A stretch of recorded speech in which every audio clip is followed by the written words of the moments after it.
नृसिंहकवचं वक्ष्ये प्रह्लादेनोदितं पुरा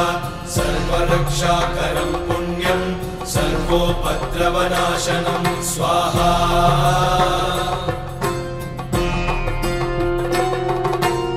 सर्वसम्पत्करं चैव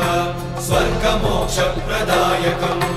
ध्यात्वा नृसिंहं देवेशं हेमसिंहासनस्थितं स्वाहा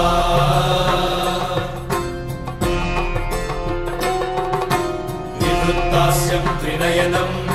शरदिन्दुसमप्रभं लक्ष्म्यालिङ्गितवामाङ्गं विभूतिविरूपाश्रितं स्वाहा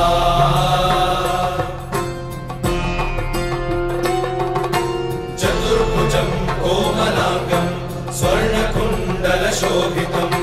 श्रिया सुशोभितोरस्कं रत्नकेयूरमुद्रितं स्वाहा